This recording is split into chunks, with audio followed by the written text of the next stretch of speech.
Beleza, vamos começar então. Sejam muito bem-vindos e bem-vindas a mais uma aulinha de PO. A ideia da aula de hoje é a gente começar a estudar o nosso penúltimo assunto já. A gente está incrivelmente perto do fim da matéria, né? A gente vai começar na aula de hoje, seguindo aquela ideia de falar um tópico de cada vez.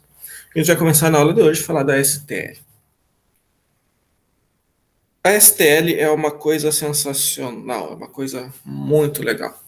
E é muito legal de verdade mesmo, não é legal porque na verdade é difícil. O professor disse que é legal. É legal porque é legal mesmo. A STL, a Standard Template Library, é a biblioteca padrão de templates. Né?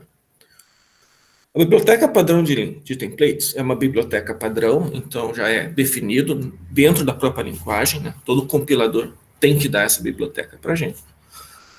Que contém um monte de algoritmo e um monte de estrutura de dados pronto já. Por exemplo, já tem na STL fila, pilha, árvore balanceada, tabela hash, busca linear, busca binária, ordenação de vetor, um monte dessas coisas já tem pronto. A gente vai ver, é só dar um include stack, por exemplo, e a gente tem uma pilha. Aí você declara uma pilha e fica chamando pop push. Né? Todas aquelas estruturas de dados que a gente ficou 1 ano e meio estudando elas, como é que elas funcionam e implementando elas na mão, a STL já dá de graça para a gente. Né? É ali a Amanda, olá. Ela está dando... A STL ela dá para a gente tanta coisa que a gente vai levar mais de uma aula para falar dela. A gente vai levar 3 aulas, na verdade, para falar da STL. A aula de hoje é a primeira, amanhã a gente continua e depois ainda tem uma terceira aula na semana que vem para falar dessa biblioteca daí, porque ela dá muita coisa legal para a gente. Né? A aula de hoje é uma aula introdutória. Né? A gente não vai entrar de cabeça na STL ainda, a gente vai primeiro fazer uma introdução, falar um pouco melhor de alguns conceitos que a STL usa. E aí sim, na aula que vem a gente começa a ver as estruturas de dados, os algoritmos e todas as coisas que a STL dá para a gente. Okay? Antes da gente entrar de cabeça na STL, a STL é uma biblioteca padrão de templates. A gente precisa entender o que é esses templates. Né? O que é esses templates, que são o mecanismo básico que a STL usa. A ideia da aula de hoje é a gente falar de 2 coisas, na verdade. No primeiro momento, a gente vai falar o que são esses templates e como é que funciona. É bem legal. E no segundo momento, a gente vai falar dos iterators, que são os ponteiros da STL. Mas a gente chega lá. Ok? Vamos começar falando de template. Template é muito legal. É uma técnica relacionada a polimorfismo também. Vamos lá. Como sempre, eu vou mostrar meu códigozinho. E vamos fazer...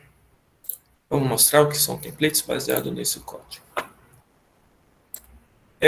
Abrindo um parênteses, vocês vão perceber que tem algumas coisas comentadas, algumas coisas não.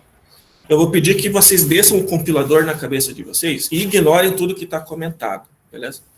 Eu só deixei comentado para já trazer pronto, não precisar ficar digitando depois. Mas são coisas que a gente vai usar depois. Por enquanto, o programa é só essa função maior aqui e essa main daqui. Ignore todo o resto por enquanto, tudo bem? Okay. Beleza, olha só. Para a gente explicar o que é o template, vamos fazer um exemplo. E o exemplo é o seguinte. Eu tenho uma função maior, recebe 2 inteiros, A e B, e ela retorna quem é o maior entre A e B. Literalmente fazendo if. Se A for maior que B, retorna A, se não, retorna B. Bem tranquilinho, né?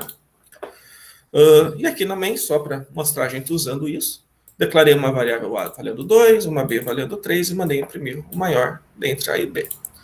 Como A é 2, B é 3, o maior de A e B deve dar 3. Então, isso daqui deve imprimir 3. Tá lá o meu 3. Até aqui super de boa, certo? Beleza. Legal. Agora eu vou descomentar essa parte daqui, porque imagina que eu quero fazer o seguinte.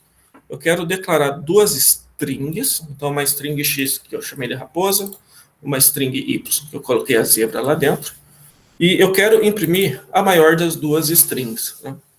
Quando a gente está trabalhando com string, a noção de maior tem a ver com noção de ordem alfabética. Isso tem que imprimir zebra. Beleza? Por que, que não vai compilar esse código do jeito que está aqui?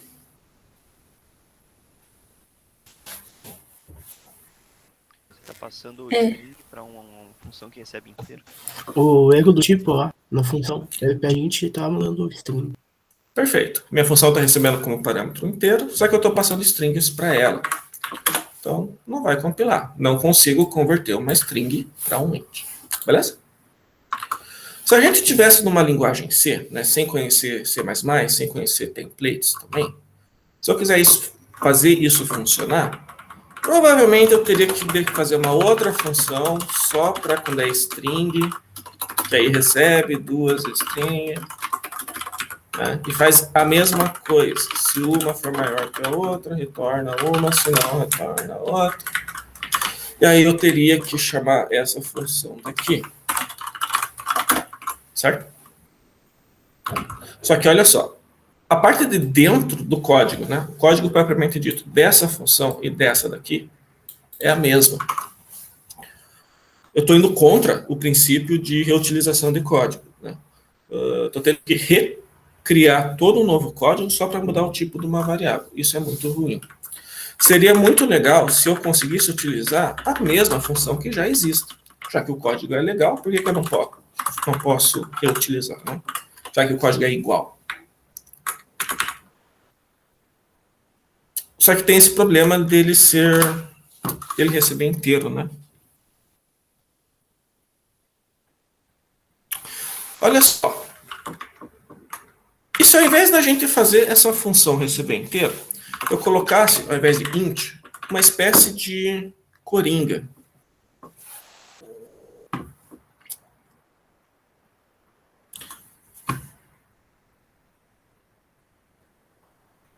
Daqui a pouco eu mudo o nome disso, né? Mas assim, eu não quero definir nem o tipo dos parâmetros e nem o tipo do retorno da minha função agora. Vamos pensar que esse tipo daqui é como se fosse um coringa. Ao invés de eu definir esse tipo, na hora que eu estou fazendo a função, eu defino que tipo é esse na hora de chamar a função. O que eu quero dizer é o seguinte, com esse tipo coringa aqui, na hora que eu fizer essa chamada daqui, o compilador vai ver que eu estou passando dois inteiros. Então, nessa chamada, isso aqui deve ser int maior, int a, int b.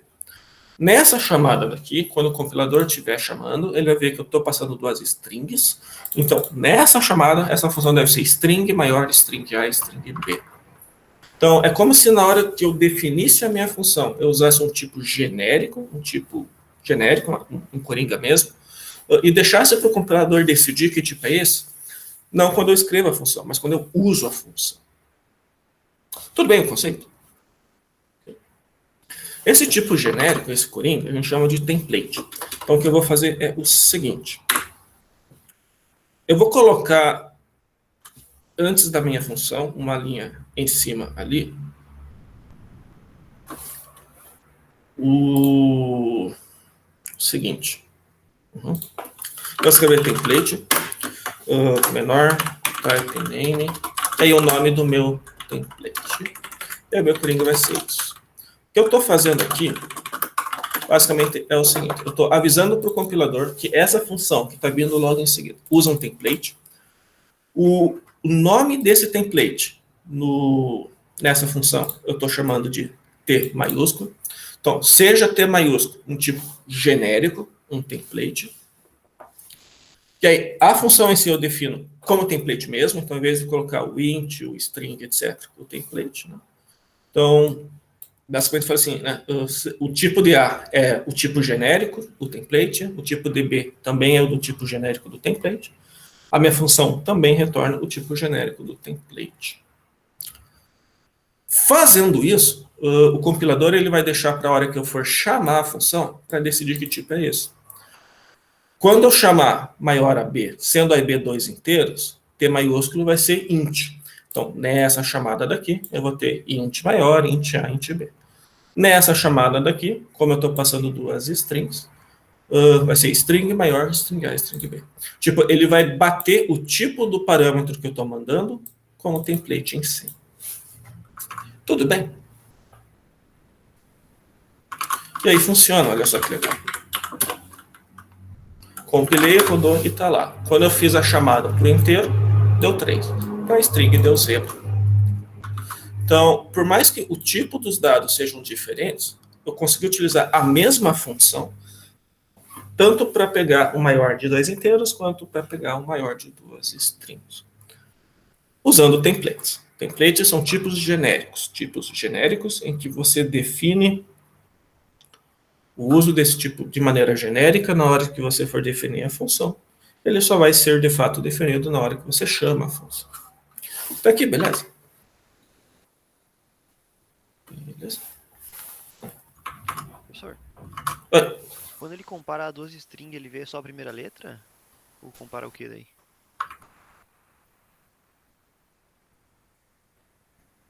Perdão, você diz na hora de saber se raposa e zebra quem vem antes, quem vem depois? No caso, quem é maior ali, como é que ele compara? Ele compara o quê? É ordem alfabética. Então, se a primeira letra for diferente, vem depois a maior letra. Então, nesse caso, ele compara. O Z está depois do R. Então, ele já retorna a zebra. Mas se a letra fosse igual, daí ele ia olhar para a segunda letra. Se fosse igual, ele ia olhar para a terceira. E por aí vai. Ok?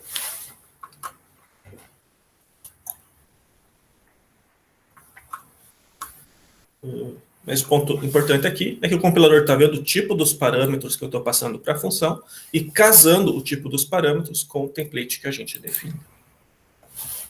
Beleza? Legal. 2 parênteses, só para comentar detalhe técnico, né? Aqui no template, eu posso definir o tipo do meu... Perdão.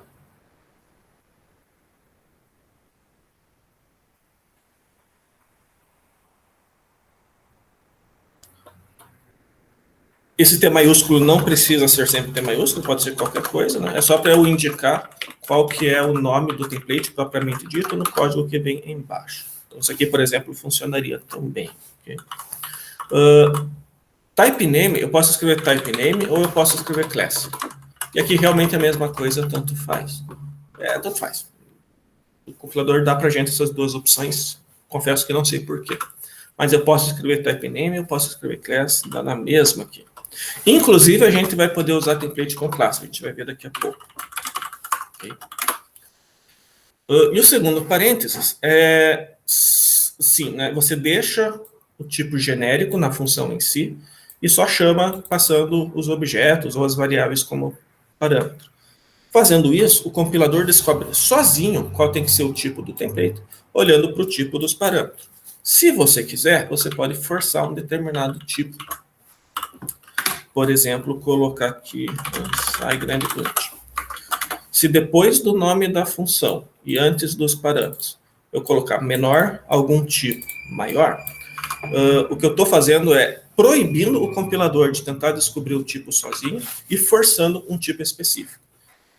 Fazer dessa forma daqui, eu estou falando assim, chame a função maior, passando como template unsignedInt.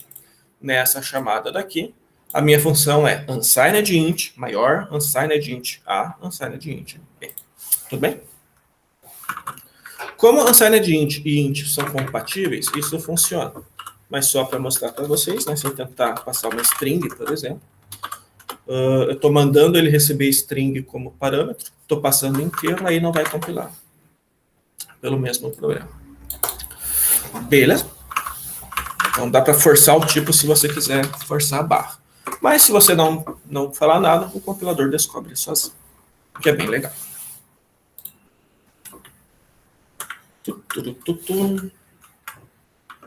Beleza. Tá aqui, beleza? Legal. Próximo exemplo que eu quero fazer com vocês é o seguinte. Agora eu vou descomentar isso daqui. E por enquanto, o que é isso? Uma classe de exemplo, pessoa que tem uma idade e um construtor que recebe a idade inicial da pessoa. É só para não ter que fazer getter, setter, porque não é importante para a gente aqui. Eu deixei tudo público, ok? Só porque para o que eu quero mostrar não é importante. E aqui eu defini duas pessoas. A Ana, falei que ela tem 18 anos, e o João, ele tem 15 anos. E o que eu quero fazer é usar essa função maior que eu estou definindo aqui para pegar a pessoa mais velha. Eu quero saber quem é o maior entre a Ana e o João no sentido de idade. E aí eu mando imprimir a idade da pessoa mais velha. Nesse caso, eu quero que a pessoa mais velha seja a Ana. Isso aqui tem que imprimir 18. Tudo bem? Antes de tentar rodar isso, vocês acham que vai funcionar ou vocês acham que vai ter algum problema de compilação?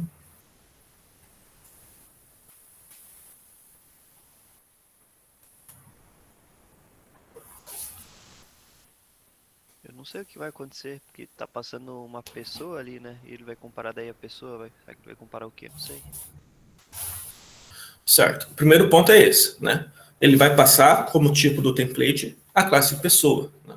Ele vai ver, bom, Ana é uma pessoa, João é uma pessoa, então nessa chamada, isso daqui, o T maiúsculo é uma pessoa, estou fazendo pessoa maior, pessoa A, pessoa B. Só que eu não sei comparar duas pessoas, né?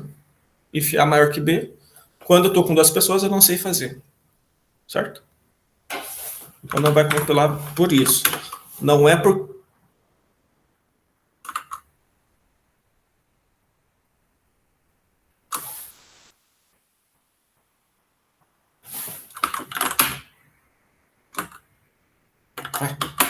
Eu não salvei? Tá, desculpa, eu não tinha salvado o arquivo antes de mandar compilar.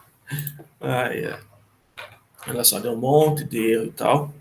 Mas o problema é esse daqui. Ele não sabe fazer o operador maior quando eu tenho pessoa com pessoa. O problema não é o template. É isso que eu quero chamar a atenção. O problema é esse if. Beleza? Como é que eu arrumo isso?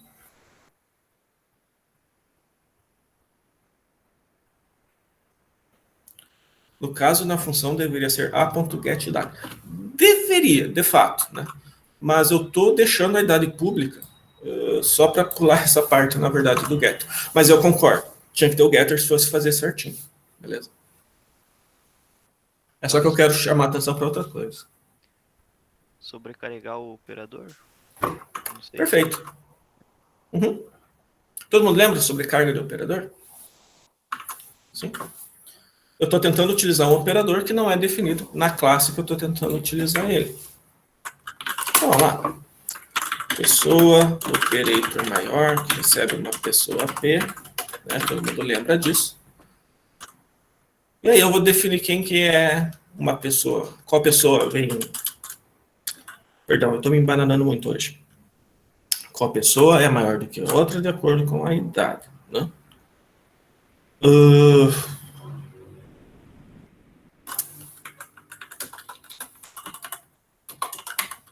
Operador maior é uma expressão booleana.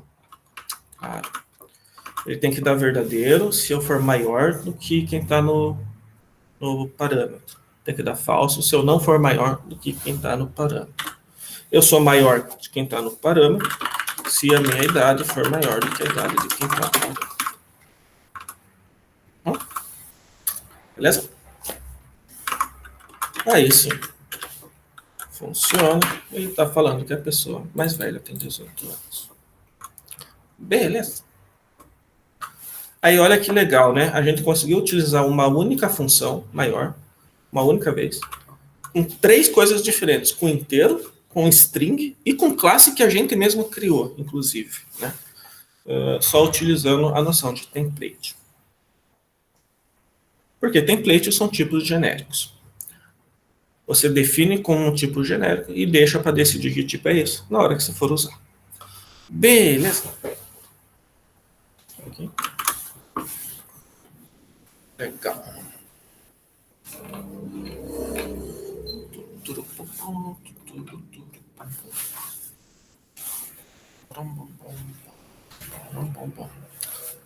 Beleza. Se tiver tudo certo, eu quero mudar de exemplo agora. Posso mudar de exemplo? Vamos lá. Adivinha o que eu vou fazer agora? Uma classe que a gente nunca fez antes. Já trouxe ela aqui para vocês. Mas só para relembrar, nossa famosa classe vetor que a gente está fazendo. Eu já trouxe tudo direto para a gente ir direto ao ponto, mas só para passar bem rapidamente. Classe vetor para representar um vetor. Tem o vetor, nesse caso, de inteiros, propriamente dito, tamanho do vetor, construtor começa o tamanho com 0, insere um parâmetro recebido no final do vetor, método maior retorna quem é o maior elemento do vetor. Cria essa variável m para ser o maior elemento do vetor, começo achando que é o primeiro elemento, só que daí eu percorro os demais, e para cada elemento que for maior de quem eu acho que é maior, eu atualizo quem é o maior para ele. No final eu retorno ele. Beleza? E aqui também, declarei um vetor A, mandei inserir 3 números e mandei imprimir o maior dos dois. Então, ele começa vazio no construtor, insere 31, depois 23, depois 42, e manda imprimir o maior. O maior deles deve ser 42, então isso deve imprimir 42. Ok? Beleza, só que imagina agora que eu quero fazer um outro vetor aqui. É um vetor B. Só que o meu vetor B eu quero que seja de string. Eu quero conseguir fazer B.insere a raposa lá. B.insere a zebra, por exemplo. B.insere o cachorro.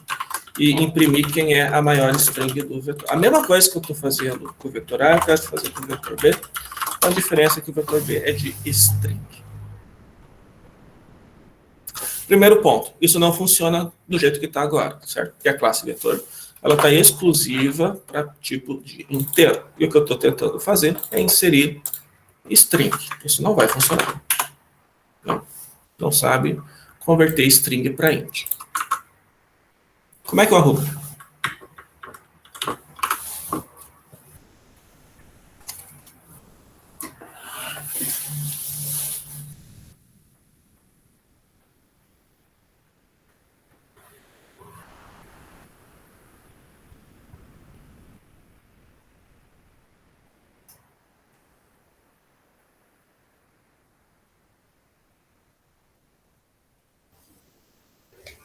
Usar o template. E ali ao invés de declarar int vetor, tipo, se o nome do template for t, né? Você coloca t vetor e o int n também, tn. Então tá, eu vou usar o template. Aí aqui seria t, é isso? Aonde mais? Desculpa. Ali no lugar do int, eu acho. Qual int? Ou esse? Não, esse não. Esse não. Não, esse não. Esse não, porque esse é o tamanho do vetor. E aí, independente do tipo dos elementos do vetor, o tamanho é sempre o inteiro, certo? Beleza. Maior, tem que trocar por T maior. O int maior, aqui, ok. A função maior retorna o tipo que for o tipo dos elementos, concordo. Onde mais?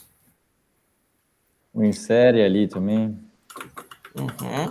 Na hora que eu for inserir um elemento, o tipo do elemento que ser inserido é o tipo que for, certo?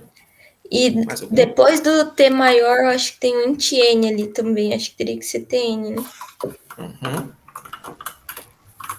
Essa variável ela tem que ser do mesmo tipo dos elementos do vetor. Mais alguma coisa? Ou fechou?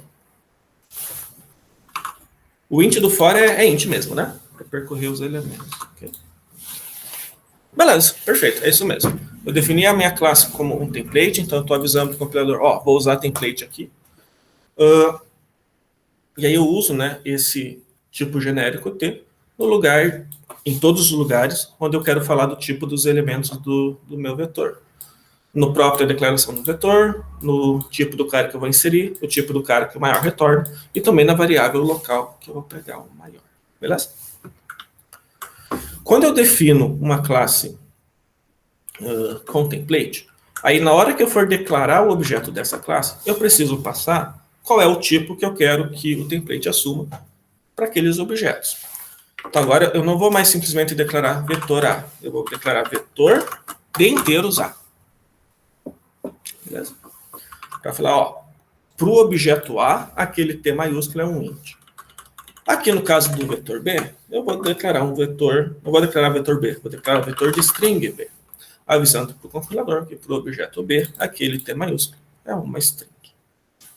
Beleza? Aí sim, deve funcionar. Para o A é int, para o B é string, GG. Maior do vetor A é 42, maior do vetor B é 5. Tudo bem? Beleza? Legal. E aí, abrindo parênteses, né, se vocês forem parar para pensar, a gente já usou essa sintaxe antes, né? A própria classe vector, que é da STL, a gente fazia vector int v, por exemplo. A gente tinha que colocar o tipo dos elementos do vetor quando a gente declarava o vetor. Exatamente porque ele usa um template. A classe vector lá da STL, ela faz exatamente isso, da mesma maneira que a gente está fazendo aqui. Beleza.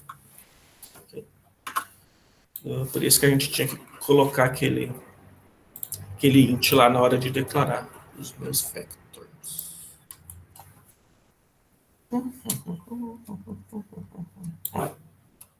Beleza. Sobre template era isso que eu tinha para falar para vocês. Eu ainda quero falar na aula de hoje sobre iterators, mas sobre template, a noção de que é tipo genérico, que na hora que você está fazendo a tua função ou a sua classe, você usa um tipo genérico, que só vai ser de fato um tipo na hora de chamar a função ou na hora de declarar objetos dessa classe. Essa parte tranquila? Sim?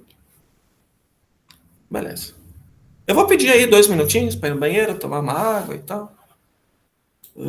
Para quem tiver coragem de sair da cama aí no banheiro agora, né? Para quem tiver na cama nesse frio.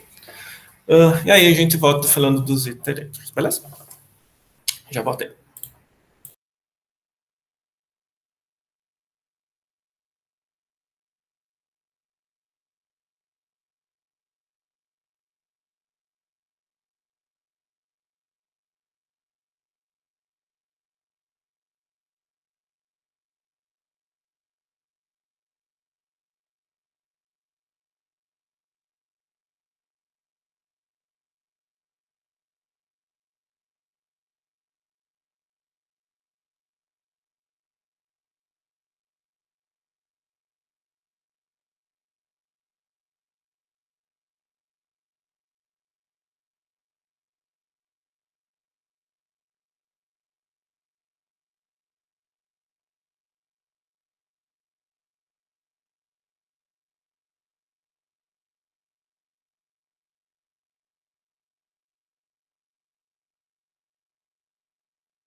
Voltei. Eu esqueci de falar uma coisa, então só deixa eu voltar rapidão aqui.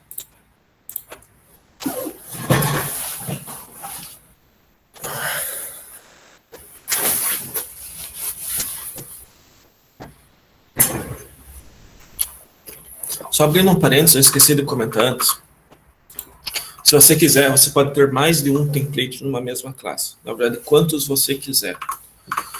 Aula que vem a gente vai ver uma classe que tem 2 templates, né? Então, só para quando chegar a aula que vem não ficar estranho isso, só para mostrar para vocês, eu posso, se quiser, colocar mais de um type name aqui, sei lá, Q, por exemplo. Então, agora o meu template tem 2 tipos genéricos, o T e o Q. Imagina que por qualquer motivo eu quero que o vetor seja de um tipo Q, e sei lá, eu tenho algum outro parâmetro aqui que tem que ser do tipo Q, por exemplo. E aí, na hora de declarar o objeto, eu passo 2 tipos, por exemplo, de char. O que eu estou fazendo aqui é dizendo que para o objeto A, o T maiúsculo é um int e o Q maiúsculo é um char para esse objeto. E aí, para o A, né, o vetor aqui vai ter tipo int, esse atributo qualquer vai ter tipo char. Mas eu posso configurar o objeto A com 2 tipos quaisquer que eu quiser. Beleza? Só para comentar que eu posso colocar mais de um tipo na minha classe. Fecha parênteses.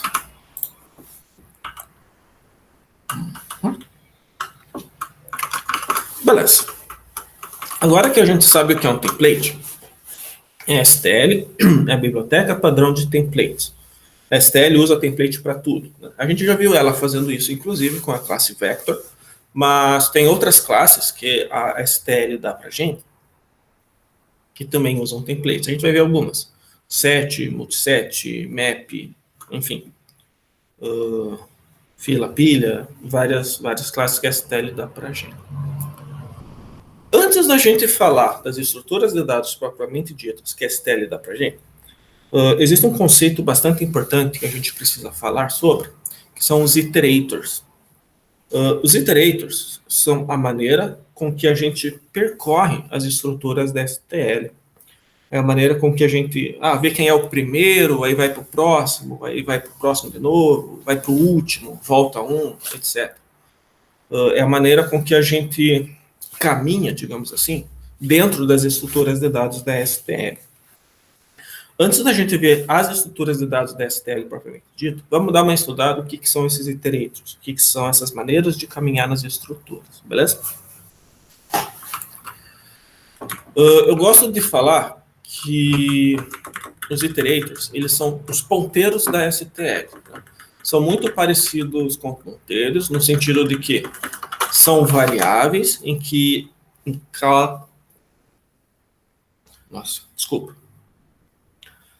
São variáveis em que, durante a execução do programa, estão apontando para alguma outra variável. Só que essa alguma outra variável é sempre um elemento de alguma estrutura da STL. Não é um ponteiro exatamente propriamente dito. Não é isso. Até porque cada estrutura de dentro da STL vai ter uma configuração interna diferente. Vocês sabem, né? O jeito de eu montar uma lista é diferente do jeito de eu montar uma árvore, que é diferente do jeito de eu montar um vetor. Enfim, a gente estudou bastante isso antes já, né? A estrutura interna, ela é diferente para cada estrutura.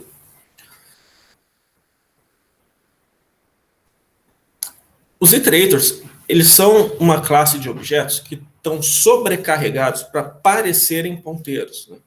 A gente vai ver, a sintaxe, inclusive, é muito parecido com ponteiro. A gente põe um asterisco antes para pegar o elemento que ele aponta, a gente dá um mais para ir para o próximo, a gente dá menos para voltar ao anterior. Mas tudo isso é sobrecarga, tá? Não é um ponteiro exatamente. É uma classe que se faz passar por ponteiros. Vamos ver isso funcionando um pouco melhor na prática. Vamos pegar uma estrutura de dados que a gente já conhece da STL, que é a Vector. Agora vamos a Vector propriamente dito, né? Não aquela que a gente fez, ok? Vou montar um vetor de exemplo aqui, então só para ter o mesmo exemplo, um vetor de int, usando um template v, e vou inserir alguns elementos nesse vetor, sei lá, 2, 1, 8, 5. Só para exemplificar. O que eu tenho aqui é um vetor, na verdade um vector, né? Tem o 2, depois 1, depois o 8, depois o 5. Beleza? E aí o que eu quero fazer é declarar um iterator e ficar usando esse iterator para dar uma percorrida nesse vetor daí. Primeiro, como é que eu defino um iterator? Assim, ó. Iterator VI, por exemplo. Eu estou dizendo que VI é uma variável, o tipo dessa variável é vector int dois pontos iterator, ou um iterator para um vetor de inteiros, ok? Basicamente, dizendo assim, é um iterator que vai apontar para elementos de uma estrutura desse tipão aqui. Beleza? Okay. Então, não é vector int VI, tá? Não é isso. É um iterator. Beleza. Por enquanto, eu só declarei esse iterator, mas ele não aponta para lugar nenhum. Imagina que eu quero fazer ele apontar para o primeiro elemento do vetor, que é o 2. Como é que eu faço isso? Existe um método que quase todas as estruturas da STL têm, chamado begin. Esse método begin, ele retorna um iterator para o primeiro elemento que está dentro dessa estrutura. No caso do vector, o primeiro elemento que foi inserido. Nesse caso, 2. Então, nesse caso daqui, v.begin retorna um iterator para o 2. VI está, entre aspas, apontando para o 2. Tudo bem? Isso é tão verdade que se eu der um cout asterisco VI, e aí eu lembro, não é um ponteiro, mas ele sobrecarrega para fazer parecer ser. Se VI é o iterator, asterisco VI, elemento para o qual o iterator aponta. Se VI aponta para o 2, asterisco VI, 2. Isso tem que imprimir 2. Será que vai? Ah, tá ali, 2. Beleza? Ok. Beleza. Quero andar uma posição. Quero fazer o iterator apontar agora para a próxima posição do vetor. Ele sobrecarrega o mais. Não é um ponteiro. Então, eu não estou andando uma posição de memória, por exemplo, com o meu ponteiro. O que eu estou fazendo é sobrecarregando o mais para ter a noção de eu estava apontando para o primeiro elemento, agora eu passo a apontar para o segundo. Seja lá onde tivesse o segundo elemento. No vetor vai estar um do lado do outro, mas isso vai valer para todas as estruturas de dados. Ponto begin retorna o primeiro elemento, D1++ vai para o segundo. Beleza? Ok? Nesse caso, o segundo elemento é 1. Então, se eu mandar imprimir VI de novo, ele vai imprimir 1. Porque eu andei uma casa para frente. Como é que eu volto uma casa? Se o VI++ avança, VI menos volta a uma casa. Isso aqui vai voltar para o 2. Beleza? Então, assim, eu estou usando o iterator para brincar de ficar andando no vetor. Começa no começo, aí anda uma casa para frente, volta uma casa, por aí vai. Isso aqui vai voltar para o 2 de novo. Beleza? Tá aqui tudo bem? Sim? Legal. Vamos fazer agora uma coisa um pouco mais útil. Eu quero percorrer o vetor inteiro. Eu quero fazer um for. Dentro desse for, eu quero mandar imprimir quem o iterator está apontando. E o que eu quero fazer é que isso daqui imprima o conteúdo do vetor. Então, assim, ele imprime 2, depois 1, depois 8, depois 5. Beleza? Por ser um vetor, e só por ser um vetor, eu poderia fazer i igual a 0, i menor que o tamanho do vetor, i++, e daí imprimir VDI. Né? O jeito tradicionalzão aí da gente percorrer um vetor. Mas eu quero fazer isso por iterators. Esse jeito só funciona para vetor. A gente já viu lá que vem outras estruturas de dados que não vai dar para fazer desse jeito, e aí a gente vai ter que fazer por iterator mesmo. Vamos pensar assim, aonde o iterator precisa começar?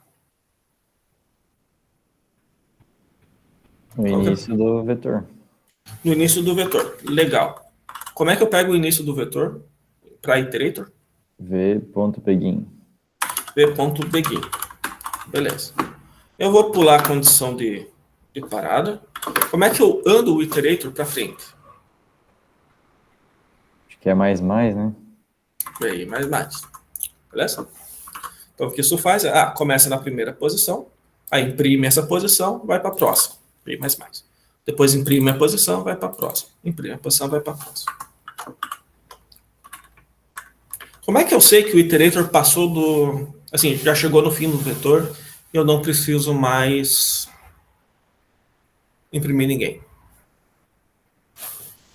Bom, se existe esse método begin que me dá o começo do vetor, talvez a intuição é pensar, bom, será que existe um método end que me dá o fim do vetor? Certo? Aqui eu vou fazer questão de parar de compartilhar isso e compartilhar as aulas de nota, porque isso é um pouco confuso a primeira vez que você vê. O v.begin é um iterator que aponta para a primeira casa. O v.end não é um iterator que aponta para a última casa. Ele é um iterator que aponta para depois da última. Isso aqui é as notas de aula, o PDF que vocês têm no Moodle. E esse é exatamente o vetor de exemplo, 2185. O v.begin, ele aponta para o 2.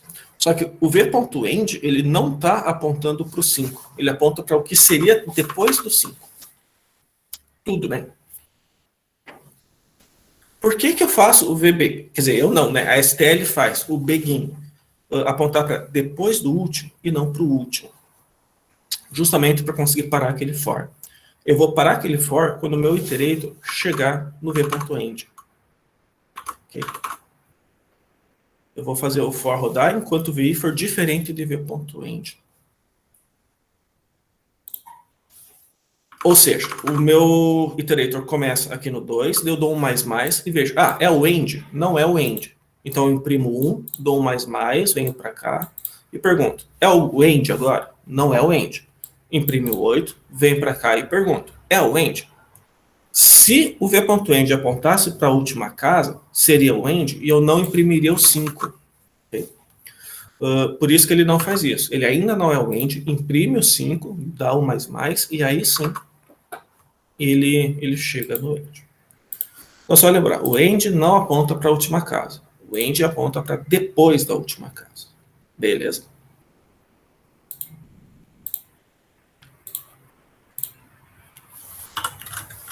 Para que eu possa, aqui no meu for, fazer isso aqui. Tá? É diferente de v.end. Enquanto eu não chegar no v.end, eu continuo imprimindo e só paro quando chegar no ponto end. Ou seja, eu só paro depois que eu passar do último. Beleza? Isso aqui vai imprimir o vetor inteiro. 2185. Tá aqui, tudo bem? Diferença do Big Print, de boa? Legal.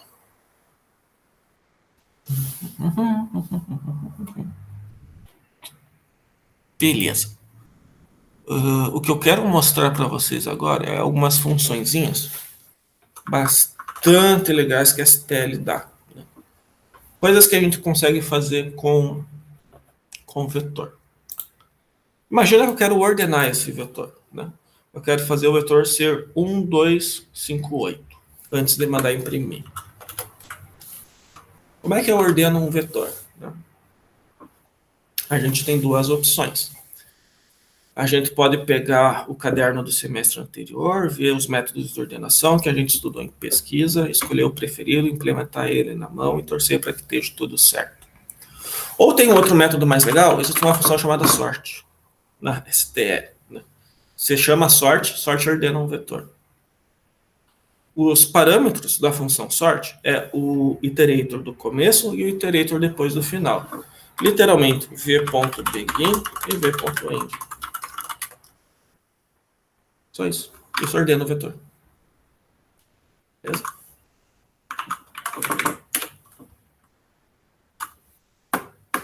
Sim, desculpa. A sorte, ela é da algoritmo. Inclui a algoritmo para utilizar a sorte. Isso. Tá lá ali, né? 1, 2, 5, 8. Ordenadinho, só chamando isso daqui.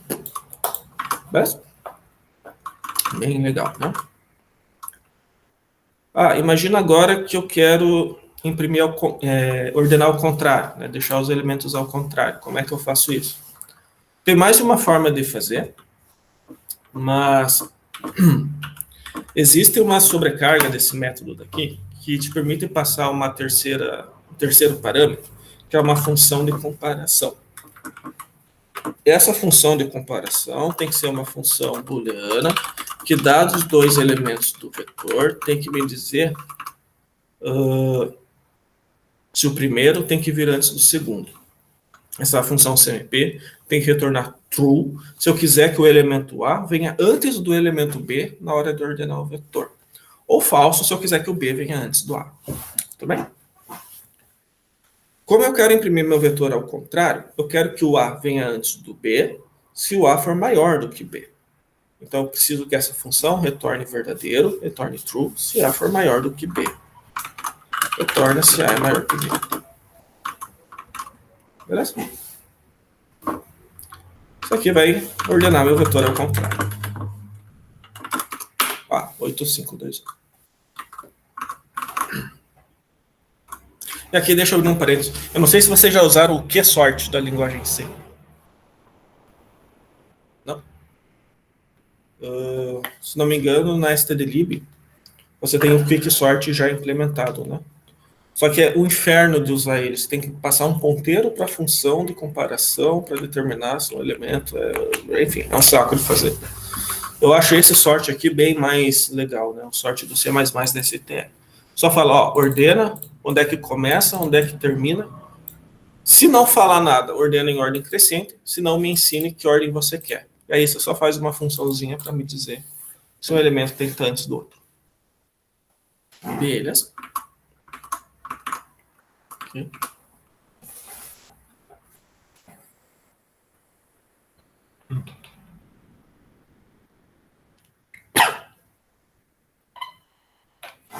Beleza. Existem outras funções que essa biblioteca Algorand dá pra gente, né? Tem umas bem legais, inclusive. Tem busca binária, tem busca linear, tem o reverse lá que troca a ordem do vetor inteiro. Puta, tem um monte de coisa legal. Eu não vou estar passando todas elas, né, uma a uma. Eu convido vocês a estarem pesquisando na documentação da STL, se vocês tiverem a curiosidade. O que eu queria mostrar para vocês hoje, principalmente, era essas duas coisas, né? Como é que eu uso iterators para percorrer uma estrutura de dados e como é que eu ordeno um vetor.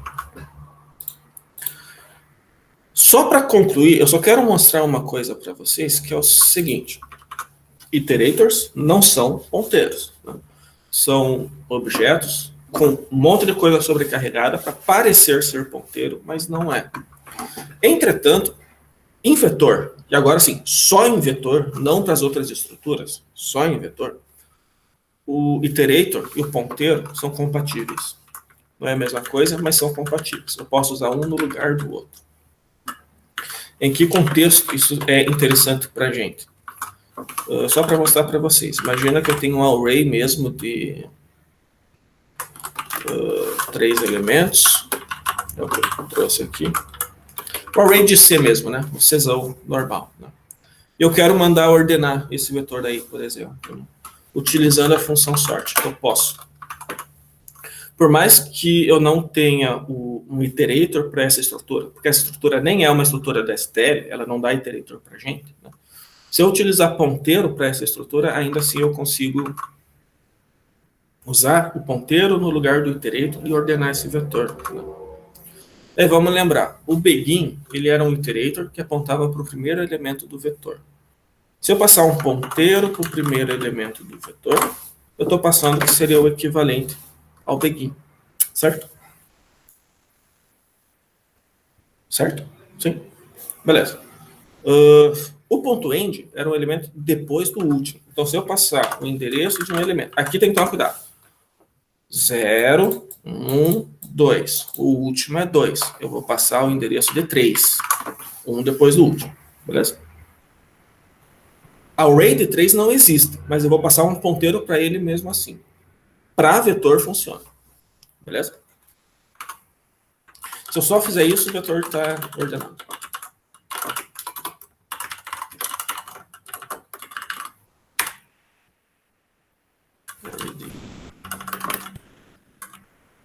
Agora que eu vi que eu comi o main sem querer. mas o meu ponto é para vetor, né, para array do C, ponteiro e iterator são compatíveis, ok? Isso aqui funciona. 14,57,91. Beleza.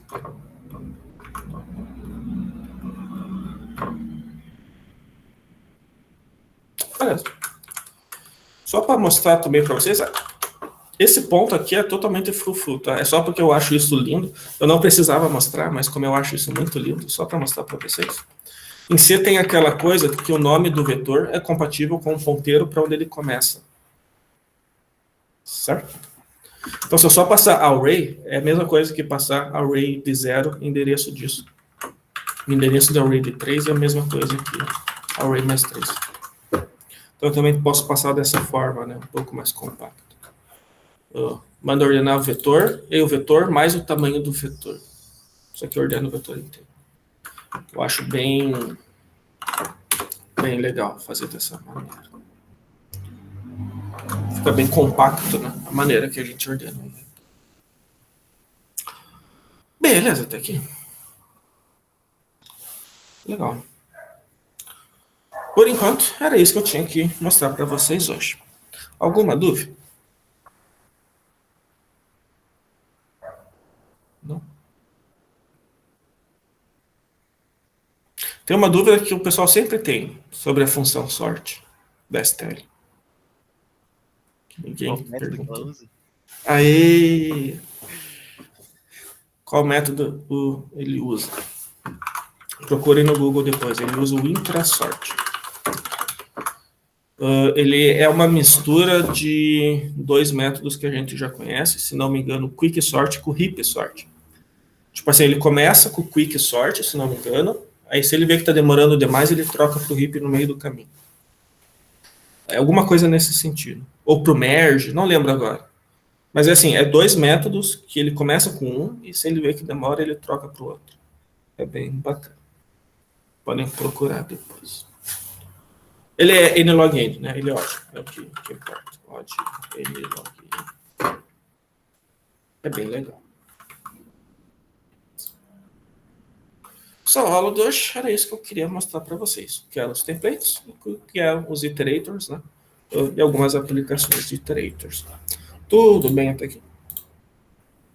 Yes.